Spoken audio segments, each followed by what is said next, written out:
kababayan. Pasabog 101 na dapat malaman ng taong bayan, Jinggoy, ipapalit kay Zubiri. Yan po ang nakarating sa akin, sa ating lahat now. Bakit daw ipapalit si Jinggoy bilang Senate President? Alright?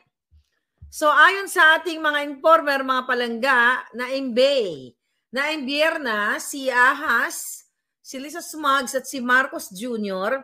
kay Zubiri. Okay? Kay Senate President Zubiri. Diba? Noong nakaraan, originally kasi si Zubiri talaga is anti-chacha. O ayaw talaga sa charter change.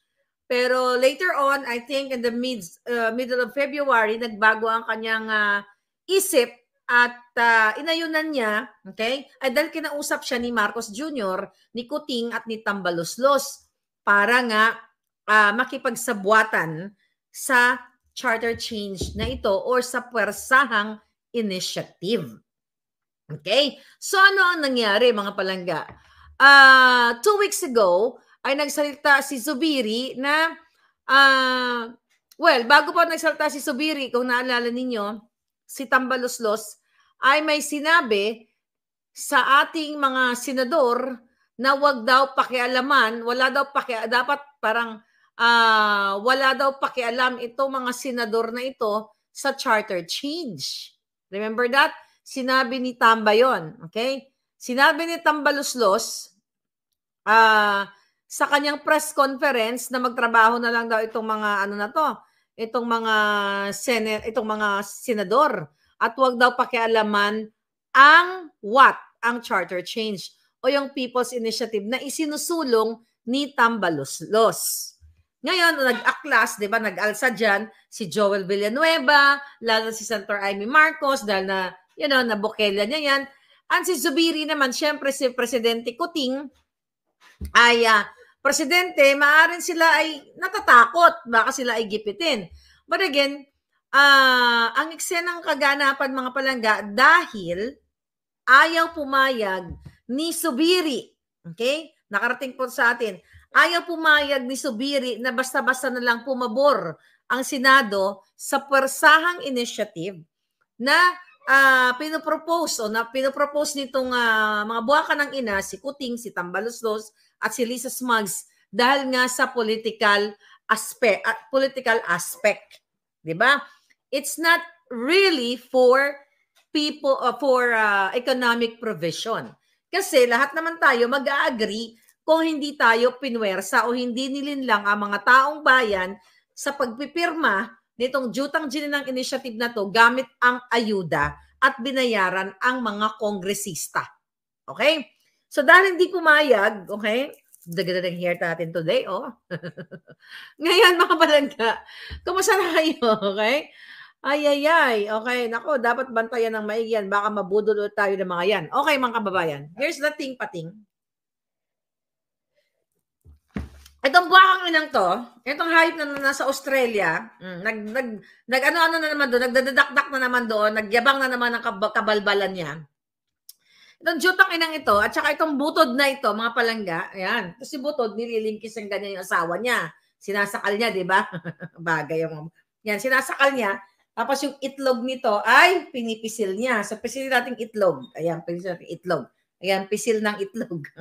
Alright, so itong hayop na ito, mga kababayan, ay inuutusan o pinupush si Zubiri na pumayag na ang Kongres, ang Senado, na, at saka itong dalawang itong hinayupak na to, pumayag or iaprubahan na yung Jutang Gininang charter change na yan. Pero 2 weeks ago, nagsalita si Zubiri na kanilang babalangkasin sa Senado at dapat, base sa ating konstitusyon, nakasalukuyang konstitusyon, ay hindi pwedeng basta-basta na lang na oo ka na lang sa kadyutahan ng Kongreso. Pagbobotohan nila. And dapat sa bawat issue o bawat aspeto na gusto nilang i-amend, ayon kay Zubiri, ay pagbobotohan. At dapat magkaroon ng 3/4 votes, which is 18 senators dapat ang bumoto, okay, doon sa particular na gustong i-amend. Katulad na, let's say, for example, ang pinututukan nila it's really economic provision. Like regarding about education, advertising, yung tatlong yan.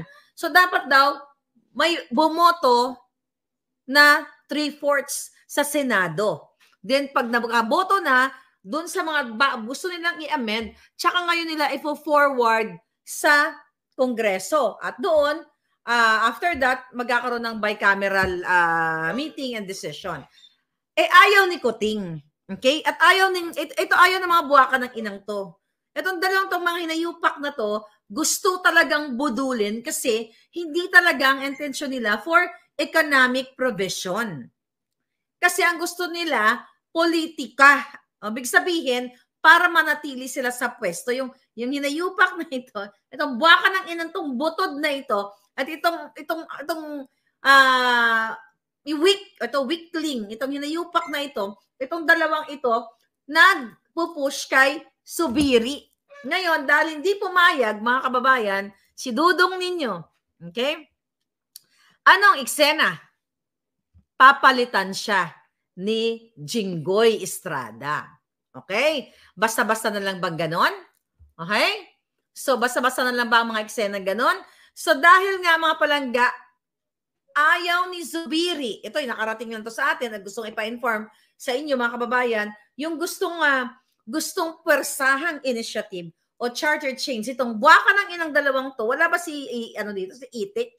Si Tambaloslos, maka-order nga ng bonggang-bongga para kompleto na ang barkada. Okay, anyway, ang mga hayop kompleto na, no? So, mangyayari, si Jinggoy daw ang ipapalit. O, ngayon, ano ang catch kay Jinggoy? Natatandaan ninyo na nung January, si Jinggoy Estrada, even though na-acquit siya dun sa plunder case niya, ay nakalaboso siya na guilty siya dun sa kanyang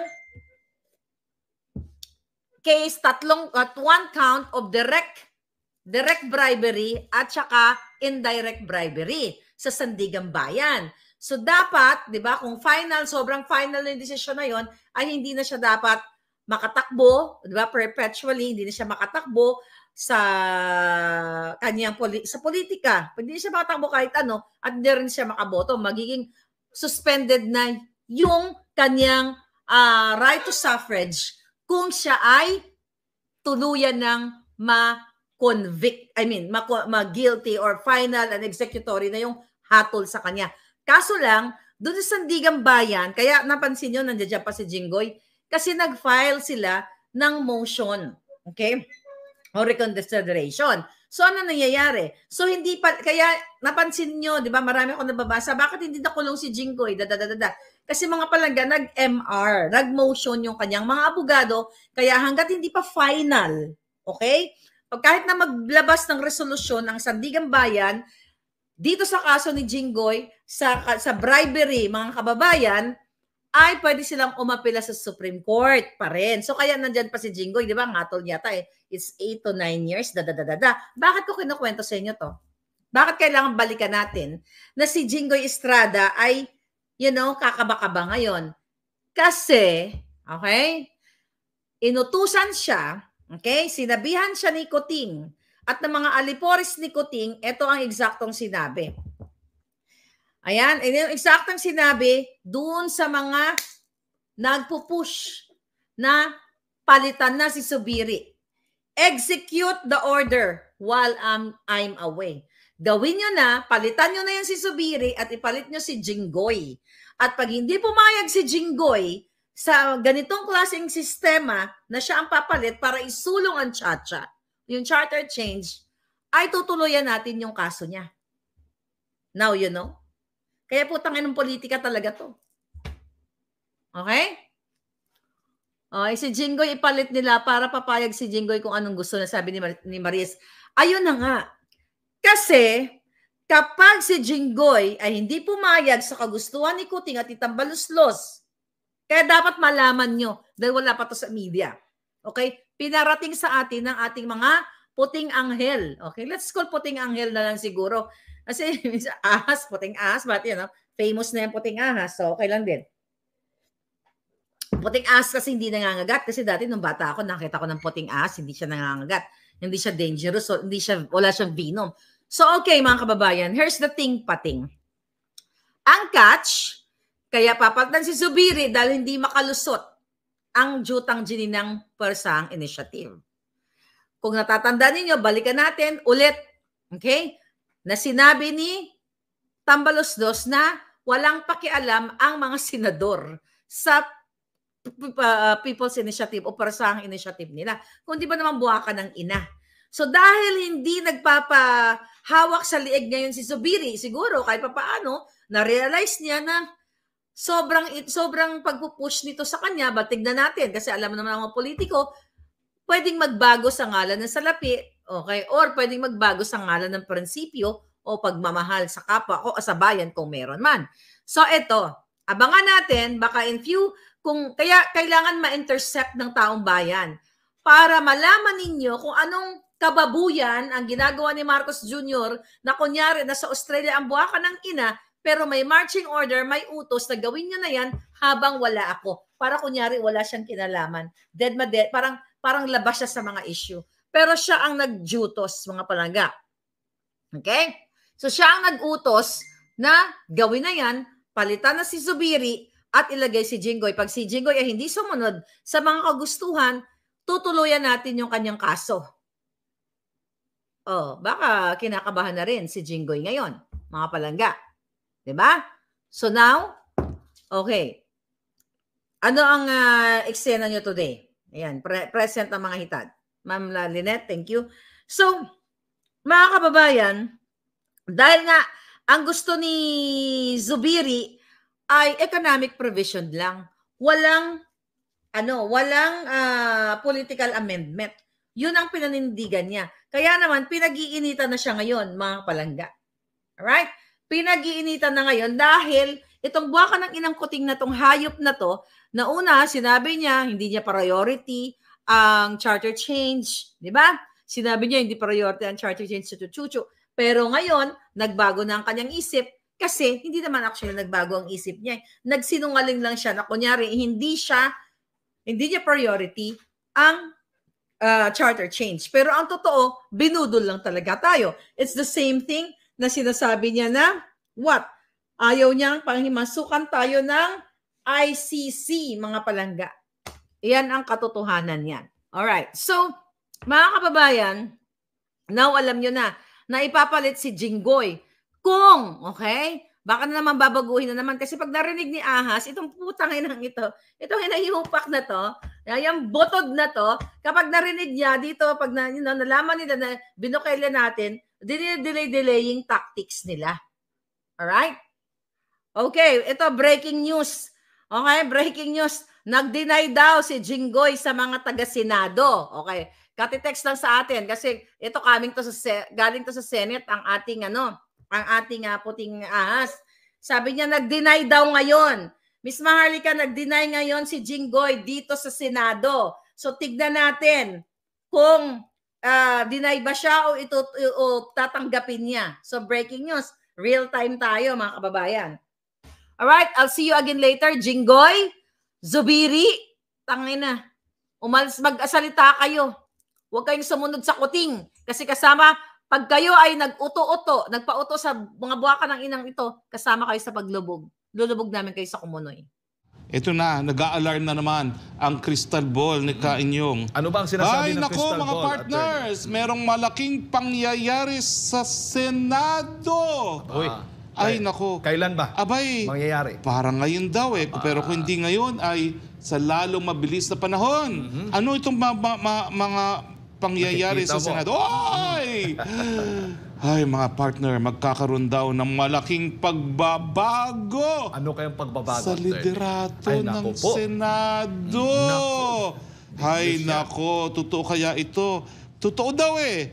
Ay, nako, ang sabi, baka daw ngayong araw na ito, kung hindi man, itong linggong ito, nako, tandaan po natin, sinabi yan ng crystal ball, ng bolang kristal ni Ka-inyong, at tignan natin kung magkakaroon nga ng katuparan, nang malaman natin kung dapat pang paniwalaan ang bolang kristal ni Kainyo. Magkakaroon ba? Ang tanong ng tao ba, magkakaroon ba ng bagong Senate President? Abay, abangan po ninyo yan. Well, ang sabi ni Crystal Ball, oo daw. Sinagot ka na nga ng Crystal Ball, ayaw mo maniwala. Sige. Okay, tignan po natin sa mga susunod na araw kung panipaniwala ba, dapat bang paniwalaan ang Crystal Ball ni Kainyong. Ngayon lang po, ika-4 ng Marso, taong 2024, nagsalita ang Crystal Ball ni Kainyong. Attorney, meron ding mga katanungan ating mga kababayan. Kung ito bang pagpapalit, kung sakali man ng liderato ay may kinalaman sa pagbabago, itong Chacha nga. Na kasama issue. din daw oh. Parang hindi ata kontento yung iba doon sa pagdepensa sa Senado. Aba. Pero, parang mga proyekto at pera pa rin ang pinagsimulan nito. Parang parang hindi patas na pagdidistribute ng mga pondo para infrastruktura. Ay, nako! Ayan na naman, may ganyan na naman pala. Bakit sila nag-aaway-away sa mga infrastruktura? Akala ko ba walang papel ang mga mambabatas sa pagpapatupad ng mga proyekto matapos magawa ang kanilang budget. Yan ang desisyon ng Korte Suprema sa kaso ng Belica versus Executive Secretary. Pero bakit gano'n? Nagkakagulo pa rin sila, no? Kaya nga tawag sa kanila, mambabatas, di ba? Nagagawa ng batas. Oo nga Hindi tagagawa pero ng infra. hindi tagagawa ng infra, pero mukhang yan po ang mga punot dulo ng mga magkakaroon ng pagbabago. Attorney, merong pahayag naman si Senadora Cynthia Villar na mukhang walang masyadong tsansa itong Chacha dyan po sa Senado. Parang kukulangin daw kung 3/4 yung kailangan para sa approval, no? At sabi nga dito, sabi niya, and I quote, batay dito sa balita ng Philstar, they claim they are only after the economic provisions, but when they open up the Constitution, nobody can stop them from changing other provisions, including political portions that's not good, no? And baka kulang ng suporta na makukuha nga sa Senado itong charter change. Yan nga ata isang dahilan kung bakit ang sabi ng Bolang Kristal magkakaroon ng pagbabago ng literato sa Senado. Kasi ang mga binibitawang salita ni Senate President Zubiri, parang paig na sila na ipasa itong charter change basta sa formula na ang babaguhin lang is unless otherwise provided by law, pero mukhang wala pa rin sapat na bilang para nga maisulong itong pinangako na ni Senate President Zubiri sa ating presidente. At in fact, inaayos na nga ng presidente na yung plebisito ay kasabay ng regular na eleksyon. At tingin ko, isa rin to sa dahilan kung bakit ngayon ay merong, according, hindi po sa akin galing yan, according sa Bolang Kristal, baka nga po magkaroon ng pagbabago ng liderato. Pero may pagbabago ba sa kanilang pananaw ng mga senador kung magpapalit ng liderato? Well, sasabihin na nila, wala na kayong pag-asa dyan. Hindi na namin tutuparin yan. Yan ang sentimiento ng marami. At kaya nga, hindi mo po pwedeng maihiwalay yung sentimiento ni Senator Villar na maski yung proposal na amendahan lang is unless otherwise provided by law. Sang-ayon dito sa proposed joint congressional resolution ay maipapasa ng Senado dahil ang katotohanan nga, doon sa bersyon ng Kamara, wala pa rin yung separate voting. At kapag ito ay tinuloy ng Senado na walang separate voting, ay ang mangyayari dyan, itutuloy pa rin ang pagbabago ng ibang mga probisyon at mawawalan nga ng boses ang Senado. Batay nga dito sa pahayag pa ni Senator Villar, imbis daw na pagtuunan ng pansin ng pag-amyenda ng ating konstitusyon, dapat ay tutukan na lang ng ating pamahalaan yung epektibong pagpapatupad ng ease of doing business law at tugunan ang suliranin patungkol sa korupsyon. At sabi nga dito ni Villar, and I quote, I have talked to other businessmen. Actually, what they want is the ease of doing business and less corruption. Well, talaga namang bihasa si Senator Villar so kung anong gusto mga namumuhunan kasi siya nga pinakamayamang pamilyang sa Pilipinas. Sila ang pinakamalaking namumuhunan sa Pilipinas at alam nila kung anong gusto nila. So ang kinakailangan talaga yung matanggal ang red tape at mabawasan ang korupsyon. Yan po talaga ang mag-iinganyo sa mga dayuhan na mamuhunan dito sa ating bansa. Yung Kamara, Ang ilang mambabatas nga ay nakikita nilang ang itong resolution of both houses number 7 ay may papasa bago yung Holy Week break this month. At siguro ito yung mga paghahanda. Pag maaprubahan ito sa Kamara, ay susunod yung sa Senado. At yung nakikita mo, itong usap-usapan nga na pagtanggal sa pagbabago ng liderato ng Senado, ay yan ay paghahanda na rin para matalakay itong tsa-tsa. Ay, teka muna. May text message na naman ng Crystal Ball. Alam mo talaga itong Crystal Ball ko. High-tech. Meron na rin mga text. Abay, ang sabi, wala rin mangyayari dyan sa Resolution 7. Wala daw. Hindi raw papayag talaga ang Senado. Ayan, no? Bagong text message po. Ngayon nabanggit kanina, no? Na-discuss natin si Senador Cynthia Villar. Wala raw talagang numero sa Senado yan. So, walang mangyayari. Nakakatawa nga. Pumayag ang Kamara na pangungunahan ng Senado pero sa kanilang schedule, whether ready or not ready, submit your paper ang Kamara de Representante. Ganun palang pagkakaintindi na doon sa mangunguna ang Senado. Ready or not ready, submit your House resolution. Pero nakikita mo ba, resolution. Attorney, na halimbawa, ang Kamara lang ang talaga magpapasa nitong resolusyon na ito, ang Senado wala, baka uusad na yung controversial na People's Initiative. Well, kaya nga hindi nila binabawi yan Kasi sa tingin ko, ang fallback ng Kamara is still itong bribery initiative. Paano naman sila makakatikim ng akat kung ititigil nila ang bribery initiative? Sige nga, 26.7 billion din yan para dun sa mga susuporta sa bribery initiative. Yeah!